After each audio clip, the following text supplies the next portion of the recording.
Hello, welcome back to my YouTube channel. ಮೊದಲನೇದಾಗಿ ಎಲ್ಲರಿಗೂ ಯುಗಾದಿ ಹಬ್ಬದ ಹಾರ್ದಿಕ ಶುಭಾಶಯಗಳು.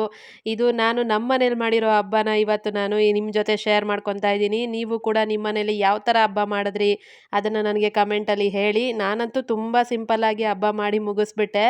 ಇವಾಗ ತೋರಿಸ್ತಾ ಇರೋ ಸೀರೆ, ಇವತ್ತು ಉಟ್ಕೊಂಡಿರೋ ಸೀರೆ ನಾನು ಸುಮಾರು ಅಂದರೆ ಹೋದ ವರಮಹಾಲಕ್ಷ್ಮಿನಲ್ಲಿ 2 ಸೀರೆ ತೊಗೊಂಬಂದಿದ್ದೆ ಚಿಕ್ಕಪೇಟೆಯಿಂದ.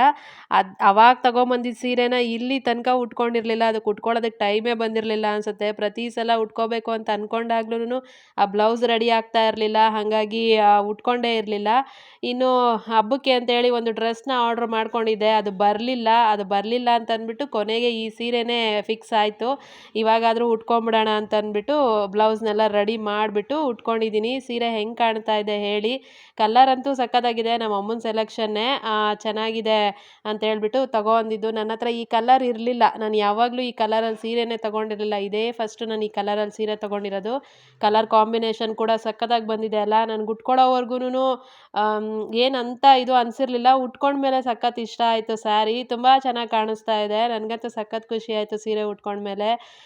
ಡ್ರೆಸ್ ಹಾಕ್ಕೊಂಡಿದ್ದಿದ್ರೆ ಹಬ್ಬದ ದಿನ ಅಂಥ ಖುಷಿ ಏನೂ ಅನ್ನಿಸ್ತಿರ್ಲಿಲ್ವೇನೋ. ಸೀರೆ ಉಟ್ಕೊಂಡಿದ್ದು ಒಂಥರ ಖುಷಿ ಅನ್ನಿಸ್ತಾ ಇದೆ. ಈ ಬ್ಲೌಸ್ ಡಿಸೈನ್ಗೆ ಅಂತ ಕೊಟ್ಟು ಆ ಎಂಬ್ರಾಯ್ಡ್ರಿನೆಲ್ಲ ಹಾಳು ಮಾಡಿ ಇಟ್ಟಿದ್ರು. ಅದನ್ನು ಹೆಂಗೆಂಗೋ ಮಾಡಿ ಸರಿ ಮಾಡಿ ಬ್ಲೌಸ್ನ ಹೊಲಿಸಿ ಇಟ್ಕೊಂಡಿದ್ದೆ. ಆದರೆ ಅದಕ್ಕೆ ಇನ್ನೂ ಉಕ್ಸ್ ಎಲ್ಲ ಹಾಕ್ಕೊಂಡು ರೆಡಿ ಮಾಡಿರಲಿಲ್ಲ. ಹೊಲಿಸಿ ಇಟ್ಟೂನೇ ಒಂದು 2 ತಿಂಗಳಾಗಿತ್ತು. ಆದರೂ ಅದಕ್ಕೇನು ನಾನು ರೆಡಿನೇ ಮಾಡಿರಲಿಲ್ಲ. ನೋಡಿ, ಸ್ಯಾರಿಗೆ ಕುಚ್ಚು ಕೂಡ ಹಾಕ್ಕೊಂಡಿಲ್ಲ. ನಾನು ಡ್ರೆಸ್ ಹಾಕ್ಕೊಬೇಕು ಅನ್ನೋ ಯೋಚನೆನಲ್ಲಿದ್ದೆ ಅಲ್ಲ, ಹಾಗಾಗಿ ಹೋಗಲಿ ಅಂತ ಅಂದ್ಬಿಟ್ಟು ಅದನ್ನೇ ಉಟ್ಕೊಂಡಿದ್ದಾಯಿತು ರೆಡಿ ಮಾಡಿಬಿಟ್ಟು. ಇನ್ನು ಬೆಳಗ್ಗೆಯಿಂದನೇ ಮನೆಯೆಲ್ಲ ಕ್ಲೀನ್ ಮಾಡಿಕೊಂಡು ಪೂಜೆ ಕೂಡ ಎಲ್ಲ ಮಾಡಿದ್ದೀನಿ. ಸಿಂಪಲ್ಲಾಗಿ ಒಂದು ರಂಗೋಲಿ ಕೂಡ ಬಿಡಿಸಿದ್ದೀನಿ. ರಂಗೋಲಿ ಕೂಡ ಪುಟ್ಟದಾಗಿ ಚೆನ್ನಾಗಿ ಕಾಣ್ತಾ ಇದೆ ಅಲ್ಲ.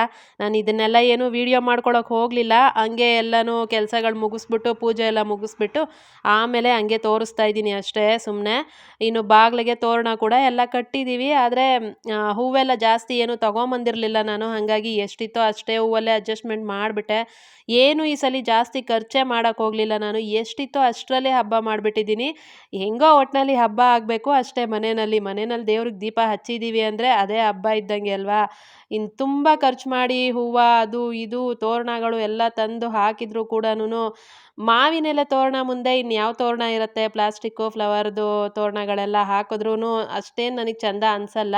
ಹಾಗಾಗಿ ನಾನು ಜಾಸ್ತಿ ಡೆಕೋರೇಷನ್ ಮಾಡೋಕ್ಕೆ ಹೋಗಲ್ಲ. ಇನ್ನು ದೇವರಿಗೆ ಪೂಜೆ ಕೂಡ ಆಗಿದೆ. ದೇವ್ರ ಹತ್ರ ಬೇವು ಬೆಲ್ಲ 2 ಇಟ್ಟಿದ್ದೀನಿ ದೇವ್ರಿಗೆ ನೈವೇದ್ಯಕ್ಕೆ. ಇನ್ನು ಸಿಂಪಲ್ಲಾಗಿ ಪೂಜೆ ಕೂಡ ಮಾಡಿ ಮುಗಿಸ್ಕೊಂಡೆ. ಎಷ್ಟಿತ್ತೋ ಅಷ್ಟರಲ್ಲೇನೆ ಅಷ್ಟೇ ಹೂವು ಎಲ್ಲನೂ ಇದ್ದಿದ್ರಲ್ಲೇ ಮಾಡ್ಕೊಂಬಿಟ್ಟೆ. ರೇಟ್ ಕೂಡ ತುಂಬ ಇತ್ತು. ಈ ಹೂವೆಲ್ಲ ತಂದಿಟ್ಕೊಂಡು ನಾನು ಒಂದು 2 ವಾರನೇ ಆಗೋಗಿತ್ತು ಅನಿಸುತ್ತೆ. ಫ್ರಿಜ್ಜಲ್ಲಿ ಇತ್ತಲ್ಲ, ಚೆನ್ನಾಗೇ ಇತ್ತು ಹೂವು.